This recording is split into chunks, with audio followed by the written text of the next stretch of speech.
LA를 출발해 시카고로 향하던 열차가 미주리주에서 덤프트럭과 충돌하며 최소 3명이 숨지고 50명 이상의 부상자가 발생했습니다. 북가주에서도 열차와 차량이 충돌해 3명이 숨졌습니다. LA에서는 대중교통버스가 전복되는 사고도 발생했습니다. 월마트와 타겟 등 대형 소매업체들이 재고의 물류비 부담으로 인해 반품 없는 환불 도입을 검토하고 있는 것으로 전해졌습니다. 최악의 인플레이션 속에 미국인 10명 중 6명은 먹고 사는데 월급을 전부 다 쓰고 있는 것으로 나타났습니다. 캘리포니아 주 정부가 준비해온 유류세 환급이 곧 시행될 전망입니다. 환급 액수는 가구당 최대 $1,050에 이를 것으로 보입니다.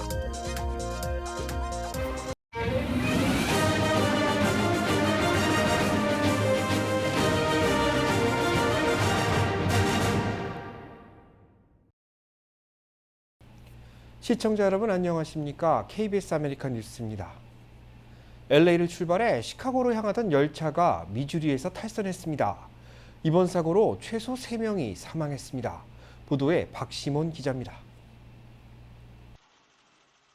열차가 철도를 탈선해 옆으로 쓰러져 있습니다. 사고 현장에는 승객들을 구조하기 위한 여러 대의 응급차들이 보입니다. LA를 출발해 미주리주 맨든시를 지나던 엠트랙 열차가 오늘 오후 1시 42분 덤프트럭과 충돌하면서 8량이 순식간에 탈선과 함께 옆으로 쓰러졌습니다. 이번 사고로 3명이 숨지고 50여 명이 부상을 당했는데 구조 과정에서 사상자는 더 늘어날 수 있는 상황입니다. 해당 열차는 LA에서 시카고까지 이틀에 걸쳐 도착하던 장거리 운행 열차로 243명의 승객과 12명의 승무원이 타고 있었습니다. 이 중 컨퍼런스에 참석하기 위한 상당수의 고등학생들도 탑승한 것으로 알려졌습니다. The train had approximately 8 cars, including a baggage car. 7 cars have derailed. There are multiple injuries, and we can confirm there are 3 fatalities. 2 on the train and 1 in the dump truck. 사고는 덤프트럭이 철도를 지나는 도중 발생했습니다. 사고 현장은 인적이 드문 곳으로 열차가 도로 근처로 진입해도 신호등이나 경고음이 없는 곳이었습니다. 사고가 발생한 맨든시는 인구 160명의 작은 도시로 캔자스 시티에서 북동쪽으로 84마일 떨어진 곳입니다. It's an uncontrolled crossbuck intersection on a gravel road, so no lights, no electronic control devices, things such as that. 사고 현장은 응급대원과 경찰 등이 출동해 인명 구조 활동을 펼치고 있으며 빠른 환자 수송을 위해 최소 8대의 헬기가 투입됐습니다. 교통안전위원회 NTSB 역시 현장의 응급요원과 사고 대응팀을 배치해 정확한 사고 원인을 조사하고 있습니다. KBS 뉴스 박시몬입니다. 북가주에서도 열차 사고가 발생했습니다. 암트랙 열차와 차량 한 대가 건널목에서 충돌했는데 이 사고로 3명이 숨졌습니다. 이어서 윤범수 기자입니다. 열차에 들이받친 차량 오른쪽 뒷부분이 사라졌습니다. 파손 상태만 봐도 충돌 당시 충격이 어느 정도였는지 알 수 있습니다. 사고는 어제 오후 1시경 샌프란시스코에서 남동쪽으로 1시간여 떨어진 브렌트우드 지역에서 발생했습니다. 충돌 당시 차량 안에는 6명이 타고 있었는데 이 중 여성 3명이 목숨을 잃었습니다. 현재 2명의 남성과 어린이 1명은 병원에서 치료를 받고 있는데 역시 중태인 것으로 알려졌습니다. 충돌 당시 열차 안에는 85명의 승객이 타고 있었으며 부상자는 없었습니다. 교통당국은 차량이 건널목을 지나던 중이었는지 아니면 정차하고 있었는지 자세한 사고 원인을 조사 중입니다. 사고가 난 열차 건널목은 열차가 지나갈 때 내리는 게이트함이 설치되어 있지 않은 곳인데 현지 경찰은 과거에도 이 지역에서 열차와 차량 충돌 사고가 발생한 적이 있다고 밝혔습니다. LA 공항 인근 엘세군도 지역 대중교통 버스 한 대가 옆으로 쓰러져 있습니다. LA 교통국 소속 통근 익스프레스 버스는 오늘 오전 8시 25분경 웨스트 임페리얼 하이웨이와 더글라스 스트리트가 만나는 지역을 지나가다 갓길에 주차돼 있는 트럭을 들이받은 뒤 중심을 잃고 전복됐습니다. 버스 안에는 모두 20명이 타고 있었는데 이 중 7명이 병원으로 후송됐고 승객 2명과 트럭 운전사는 중상인 것으로 알려졌습니다. KBS 뉴스 윤범수입니다. 샌드위치 전문점 서브웨이에서 고객이 직원에게 총격을 가하는 사건이 발생했습니다. 마요네즈가 사건의 발단이 됐습니다. 애틀랜타 경찰국은 어젯밤 서브웨이를 찾은 고객이 여직원 2명에게 총격을 가해 1명이 숨지고 1명이 중상을 입었다고 밝혔습니다. 숨진 26살 여직원과 중상을 입은 24살 여직원은 자매로 확인됐습니다. 사건 현장에는 숨진 여직원의 5살 아들도 있었습니다. 총격을 가한 용의자는 36살 남성으로 경찰에 체포됐습니다. 경찰은 용의자가 샌드위치에 마요네즈를 너무 많이 뿌린 여직원에게 불만을 품고 총격을 가했다고 밝혔습니다. 연방대법원의 낙태권 폐기 판결 후 전국적으로 시위가 이어지고 있습니다. 시민 절반 이상이 이번 판결에 동의하지 않는다는 여론조사 결과도 나왔습니다. 보도에 이영현 기자입니다. 미국 워싱턴 DC에서 로스앤젤레스까지 미 전역 주요 도시에선 대법원 판결에 반대하는 시위가 주말에도 이어졌습니다. It's very emotional to see us go backwards. I think that if it starts there, it's going to end with them taking away more rights, and I think that's scary. 일부 지역에선 시위가 격화되면서 참가자들이 경찰에 체포되기도 했습니다. 대법원 판결에 찬성하는 측의 축하 집회도 있었지만 소규모였고 찬성 측과 반대 측 사이엔 충돌까지 빚어졌습니다. 낙태권 폐지 결정 규탄 대열엔 인기 연예인들도 동참했습니다. Ridiculous, isn't it? And awful. And I don't know at what point we're going to, stop telling women what they can do with their bodies. 영국 음악 축제에 참가한 올리비아 로드리고는 낙태권 폐지 때문에 많은 여성과 소녀들이 죽게 될 것이라고 경고했고, 세계적인 팝스타 테일러 스위프트는 여성의 신체 권리가 박탈됐다. 머라이어 캐리도 여성의 권리가 눈앞에서 무너지는 세상에 살고 있다며 비판의 목소리를 높였습니다. 이번 판결에 대한 미 CBS 방송의 여론조사 결과 응답자의 약 60%는 대법원 판결을 지지하지 않는다고 답했습니다. 판결에 반대하는 여성은 67%로 남성보다 훨씬 많았습니다. 또 58%는 낙태를 합법화하는 연방 차원의 법률 제정에 찬성했고 42%가 반대했습니다. 교황청이 미 대법원 판결에 환영 입장을 밝힌 가운데 일요일을 맞아 미국 곳곳에서 진행된 종교 행사에서도 해당 판결에 대한 규탄과 찬사가 엇갈려 앞으로 갈등 양상이 더 커질 것임을 예고했습니다. 로스앤젤레스에서 KBS 뉴스 이영현입니다. 연방 차원의 낙태권 보장이 폐기되며 낙태 옹호단체를 중심으로 주정부별 소송도 잇따르고 있습니다. 대법원 판결 후 최소 11개 주에서 법률에 대한 혼동으로 낙태 시술이 중단됐습니다. 낙태 옹호단체들은 주별로 소송을 제기해 대법원의 판결을 유예시키기 위한 노력을 펼치고 있습니다. 루이지애나주 뉴올리언스 지방법원은 오늘 낙태 금지법 시행을 다음 달 8일까지 일시 중단할 것을 결정했습니다.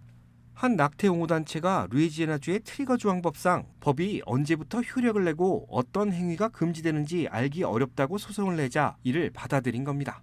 플로리다주의 한 낙태 옹호단체는 임신 15주 이후 낙태를 금지한 주법의 시행을 막아달라는 소송을 제기했고, 애리조나주의 한 시민단체도 이와 비슷한 소송을 제기했습니다.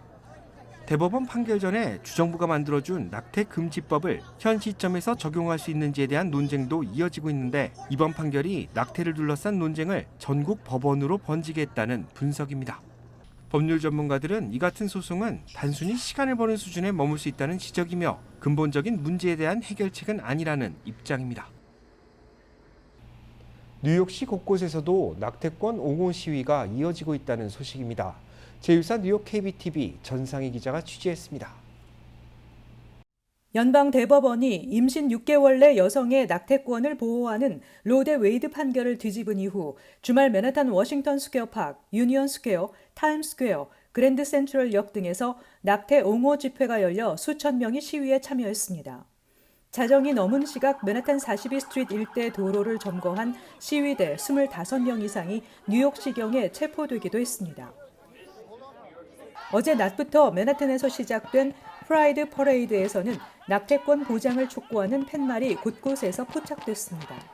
성소수자들이 해마다 해오던 프라이드 퍼레이드는 올해 뉴욕을 비롯한 전국 대도시에서 거행됐는데, 이번에는 위기의식으로 뉴욕, 샌프란시스코, 시카고를 비롯한 도시에서 수많은 참가자와 일반 관객들이 거리로 몰려나왔습니다. 성소수자의 자유와 권리를 위해 수십 년 동안 싸워왔던 활동의 성과가 대법원의 낙태 권리 보장 번복 판결로 무산될 위기에 처했다는 인식이 이들을 행동에 나서게 했다는 분석입니다. 대법원이 여성의 낙태권 등 신체에 대한 자율권을 박탈한 이상 이는 2015년에 간신히 허용된 동성 결혼에 대해서도 재고하거나 번복할 가능성을 보여주는 신호라고 성소수자들은 우려하고 있습니다. 캐시 호클 뉴욕주지사는 CNN 방송에 출연해 뉴욕주는 안전하고 법적으로 보장된 낙태가 가능한 곳이라며 뉴욕주가 낙태 피난처임을 강조했습니다. 이에 따라 뉴욕 뉴저지주에서는 타주 거주자들의 낙태 의료 관광이 늘 것으로 대비하고 있습니다. 또 뉴욕타임즈는 연방대법원 결정이 발표되자마자 원격 의료 낙태 비영리 단체 저스트 피를 통한 예약 요청이 평소의 4배에 달했다며 낙태를 금지하는 주에서는 약물 낙태도 불법이지만 우편물 단속이 어려워 주문이 늘어날 것이라고 전망했습니다. 한편 카린 장 피에르 백악관 대변인은 행정부는 여성들의 낙태약 복용과 낙태 시술이 자신이 거주하는 주에서 금지될 경우 다른 주로 이동해 낙태 시술을 받을 수 있는 권리를 보장하려고 한다고 전했습니다. KBTV 뉴스 전상입니다. 물류비 증가로 기업들이 재고 줄이기에 나섰습니다. 소비자들의 환불은 인정하면서 반품은 받지 않겠다는 고육지책까지 내놓고 있습니다. 부피가 큰 어린이용 장난감, 철이 지나버린 겨울옷들은 요즘 유통업계 재고 부담을 늘리는 주요 원인으로 꼽힙니다. 물류비가 크게 오르면서 소비자들이 반품한 물건을 쌓아 보관할 곳이 마땅치 않기 때문입니다. 반품된 물건은 다시 소비자에게 재판매되거나 그보다 낮은 가격으로 매각됩니다. 하지만 물류비가 오르면서 이 과정에 드는 돈이 손익분기점을 넘기지 못하는 경우가 늘고 있는데 환불은 해주면서 반품은 받지 않겠다는 기업들이 늘고 있는 이유로 풀이됩니다.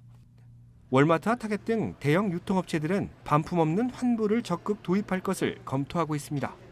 이미 아마존 등 온라인 유통업체들은 부피가 큰 일부 제품에 대해 반품 없는 환불 정책을 시행하고 있습니다. 반품 없는 환불 정책을 도입하는 것이 더 이득이라는 계산 때문에 앞으로 참여 기업들은 더 늘어날 것이라는 전망입니다.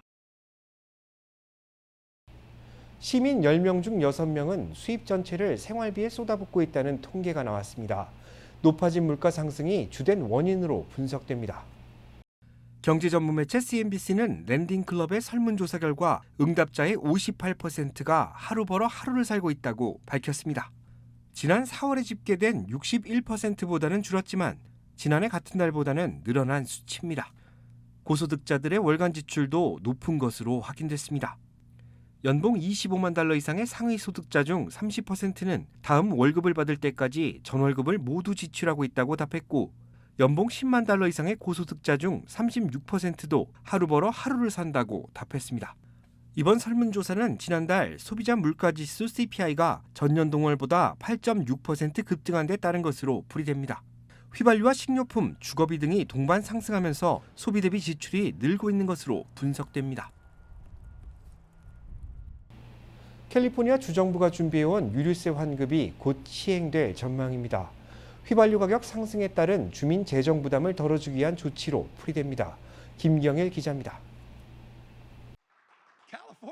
개빈 뉴섬 캘리포니아 주지사와 주의회는 95억 달러 규모의 휘발유값 지원을 납세자의 소득 기준에 따라 차등 지급하기로 합의했습니다. 캘리포니아 주민들은 가구당 200달러에서 최대 1,050달러까지 환급액을 현금으로 받을 전망입니다. 환급액 차등 기준은 납세자의 소득으로 연소득 7만 5천 달러 이하인 개인의 경우 환급액은 350달러, 부부 합산 소득 15만 달러 이하일 경우 700달러를 받습니다. 부양가족이 있을 경우 350달러가 추가돼 가구당 최대 환급액은 1,050달러가 됩니다. 연소득 12만 5천 달러 이하의 개인은 250달러, 부부 합산 25만 달러 이하는 500달러로 부양가족이 포함되면 250달러가 추가돼 최대 750달러까지 환급받습니다. 개인 소득 25만 달러 이하는 200달러, 부부 합산 50만 달러 이하는 400달러로 부양가족 포함 최대 600달러가 지급됩니다. 개인 연소득 25만 달러 이상이나 부부 합산 연소득 50만 달러 이상일 경우 환급 대상에서 제외됩니다. 개빈 뉴섬 캘리포니아 주지사와 주의회는 높은 휘발유 가격에 따른 주민들의 부담을 줄여줘야 한다는 데는 동의했지만 의견차가 있어 환급안 결정이 지연됐습니다. 개빈 뉴섬 주지사는 소유주 차량 한 대당 $400 지급을 추진했지만 주 의회가 요구해온 납세자 기준 지급에 합의하면서 극적으로 타결됐습니다. 캘리포니아 주 의회는 휘발유값 지원 예산안을 투표할 예정으로 통과될 경우 각 가정으로 지급되는 실제 환급은 오는 10월부터 시작될 전망입니다. KBS 뉴스 김경일입니다. 바이든 대통령이 연방 상하원을 통과한 총기 규제 법안에 최종 서명했습니다. 바이든 대통령이 지난 주말 의회를 통과한 총기 규제 법안에 서명했습니다. 바이든 대통령은 법안에 서명하며 앞으로 법안이 많은 생명을 구하게 될 것이라고 언급했습니다. 법안에 따라 앞으로 총기를 구매하는 18세부터 21세 구매자의 미성년 범죄 기록을 제공할 수 있으며 21세 미만 구매자의 정신건강 상태를 최소 열흘간 검토할 수 있게 됩니다. 이에 더해 총기 밀매 처벌이 강화되며 위험한 사람의 총기를 한시적으로 압류하는 레드 플래그법을 도입하는 주에 인센티브가 제공됩니다. 연방 상원은 지난달 텍사스 초등학교 총격 참사 등을 계기로 법안을 마련했습니다. 바이든 대통령은 법안 통과를 기념해 다음 달 11일 총기 피해자 가족을 백악관에 초청할 계획입니다. 음식물을 찾으러 주차된 차량에 들어갔던 곰 한 마리가 차 안에 꼼짝없이 갇혀 죽는 사고가 발생했습니다. 뜨거운 열기에 장시간 방치된 것이 이유로 분석됩니다. 테네시주 야생지원청은 주차된 차 안에서 흑곰 한 마리가 사체로 발견됐다고 밝혔습니다. 소셜미디어에 공개된 이 사진에는 흑곰 한 마리가 운전석과 조수석 사이 몸이 끼인 채 축 늘어져 있고 곰의 시선이 닿는 곳에는 과자 봉지와 음료수 캔이 자리하고 있습니다. 야생지원청은 차 주인은 지난 23일 오전 10시 다른 차를 이용해 숙소를 떠났다 당일 저녁 6시 45분쯤 돌아왔고 차 안에서 숨진 흑곰을 발견해 이를 신고했다고 전했습니다. 조사당국은 흑곰이 차문을 열고 들어갔다가 문이 닫히며 내부에서 질식해 사망한 것으로 추정된다고 밝혔습니다. 당일 외부 온도는 95도를 기록했습니다. 밀폐된 차량 내부 온도는 140도에 가까웠을 것으로 추산됩니다. 야생자원청은 여름철 휴가 기간 차내 음식물을 방치하지 말 것을 거듭 당부했으며 혼자서 탈출하기 어려운 동물이나 어린이가 뜨거운 차 안에 방치되면 사망에 이를 수 있다며 거듭 주의를 당부했습니다. 러시아가 우크라이나 중동부 지역을 미사일로 공격해 다수의 민간인 희생자가 발생했습니다. 주요 7개국 회의가 열려 러시아에 대한 규제와 우크라이나에 대한 지원이 결정된 사이 벌어진 일입니다. 정지주 기자입니다. 검은 연기가 하늘을 뒤덮었고 시뻘건 화염은 쇼핑센터를 집어삼켰습니다. 현지 시각 27일 우크라이나 중부 폴타바주에 있는 크레멘추크시의 쇼핑센터에 러시아의 미사일이 떨어졌습니다. 젤렌스키 우크라이나 대통령은 당시 쇼핑센터에 1,000명이 넘는 사람들이 있었다고 밝혔습니다. 희생자 수는 상상조차 어렵다고 밝히면서 이곳은 러시아군의 어떤 위협도 되지 않으며 전략적 가치가 전무한 곳이라며 러시아의 공격을 비판했습니다. 러시아군의 인간성을 바라는 것은 부질없다고도 말했습니다. 이번 공격으로 최소 10명이 숨지고 어린이 2명을 포함해 40명 이상이 다쳤다고 드미트루 루닌 폴타바 주지사가 성명을 통해 밝혔습니다. 국제사회도 민간인을 대상으로 한 이번 공격을 강하게 비판했습니다. But it is deplorable, to say the least. Any sort of civilian infrastructure, which includes obviously shopping malls and civilians, should never ever be targeted. 동부 리스찬스크에서도 민간인들이 러시아의 로켓 공격을 받았습니다. 리스찬스크 시 당국은 물탱크에서 물을 받으려고 모여있는 사람들을 향해 러시아가 다연장 로켓을 발사했다고 밝혔습니다. 이번 공격으로 주민 8명이 숨졌고 20여 명이 병원으로 이송됐다고도 말했습니다. 리스찬스크는 러시아가 우크라이나 동부 돈바스 지역에서 아직 장악하지 못한 곳으로 점령을 위해 집중 공세를 펴고 있습니다. 그래서 우크라이나 당국이 민간인 대피를 촉구하기도 했습니다. KBS 뉴스 정지주입니다. 한편 주요 7개국 회의에서는 우크라이나 전쟁으로 촉발된 경제 위기가 주된 내용으로 다뤄졌습니다. 특히 러시아에 대한 제재와 중국에 대한 견제 방안이 논의됐습니다. 김기수 기자가 보도합니다. G7 정상회의 이틀째 회의에 젤렌스키 우크라이나 대통령이 화상으로 참여했습니다. 젤렌스키 대통령은 우크라이나의 안전보장 작업에 G7이 참여해 줄 것을 촉구했습니다. 또 러시아에 대한 규제 강화, 전후 우크라이나 재건에 대해서도 도움을 요청했습니다. 우크라이나에 대한 지원을 약속한 G7 정상들은 러시아산 원유 가격 상한선을 정하는 제재안에 의견을 모은 것으로 전해졌습니다. 또 러시아 제품에 대한 관세 인상, 러시아 정부 인사 등에 대한 새로운 제재도 합의한 것으로 알려졌습니다. Das haben wir versichert, werden die Ukraine in ihrer Verteidigung gegen Russland weiterhin unterstützen. Klar ist, dieser Krieg ist ein tiefer Einschnitt in den internationalen Beziehungen. 오늘 오전 7번째 회의를 끝으로 G7 정상회의는 마무리됩니다. 우크라이나 전쟁으로 촉발된 에너지, 식량 위기 등이 주요 논의 대상이었고 러시아에 대한 새로운 제재 방안이 도출됐습니다. 이와 함께 중국에 대한 견제도 이번 회의에서 중요하게 다뤄졌습니다.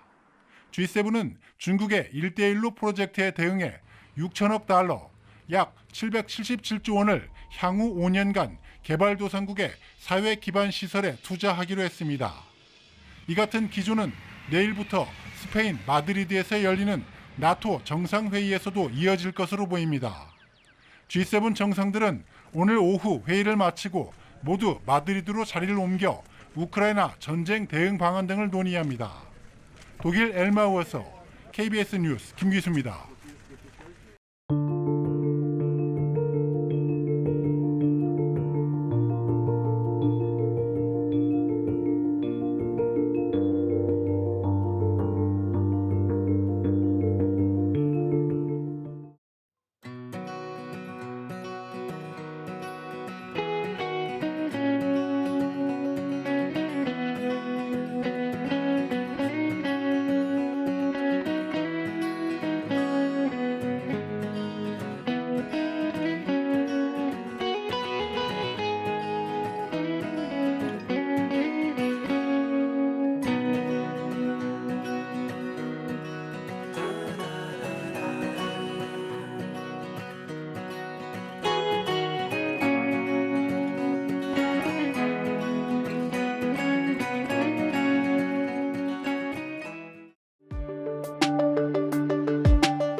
KBS 아메리칸 뉴스 마칩니다. 고맙습니다.